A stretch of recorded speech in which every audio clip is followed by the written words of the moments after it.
ഇതൊന്ന് ശ്രദ്ധിച്ചോളൂ. LDCക്ക് ഒരു മാർക്ക് നിങ്ങൾക്ക് നേടാം. ഗാന്ധിജി കേരളത്തിലേക്ക് വന്നിരിക്കുന്നത് 5 തവണയാണ്. ആദ്യമായിട്ട് ഗാന്ധിജി കേരളത്തിലേക്ക് വരുന്നത് 1920. അന്ന് ഖിലാഫത്ത് പ്രസ്ഥാനത്തിൻ്റെ പ്രചാരണത്തിനായിരുന്നു ഗാന്ധിജി വന്നത്. ഗാന്ധിജിയുടെ കൂടെ അലി സഹോദരന്മാരിൽ ഒരാളായിട്ടുള്ള ഷൗക്കത്ത് അലിയും ഉണ്ടായിരുന്നു. രണ്ടാമതായി ഗാന്ധിജി കേരളം സന്ദർശിക്കുന്നത് 1925 1924 നടന്ന വൈക്കം സത്യാഗ്രഹത്തിന് പിന്തുണ അറിയിക്കാനാണ് ഗാന്ധിജി 1925 കേരളത്തിലേക്ക് സന്ദർശനം നടത്തുന്നത്.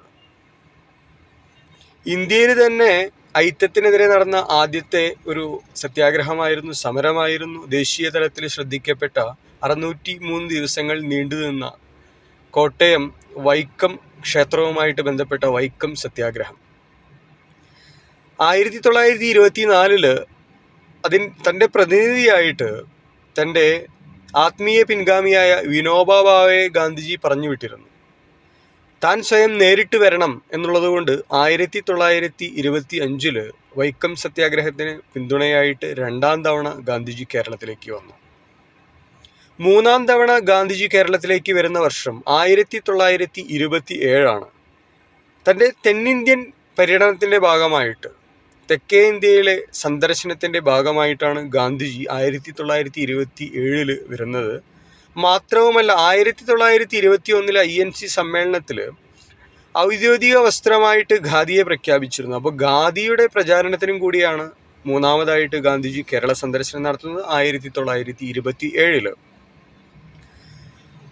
ഇനി 4ാമതായിട്ട് ഗാന്ധിജി വരുന്നത് 1934 കേരളത്തിലേക്ക് തൻ്റെ 4ാം സന്ദർശനം ഗാന്ധിജി നടത്തുന്നത്.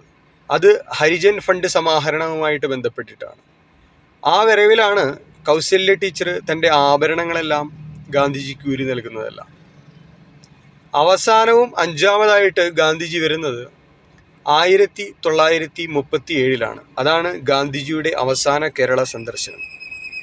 ക്ഷേത്ര പ്രവേശന വിളംബരവുമായിട്ട് ബന്ധപ്പെട്ടിട്ടാണ് ഗാന്ധിജി 1937 തൻ്റെ അവസാന കേരള സന്ദർശനം നടത്തുന്നത്. അന്ന് അത് മാത്രമല്ല, തൻ്റെ ആ ഒരു അവസാനത്തെ കേരള സന്ദർശനത്തെ ഒരു തീർത്ഥാടനം എന്നുകൂടെ ഗാന്ധിജി വിശേഷിപ്പിക്കുന്നുണ്ട്.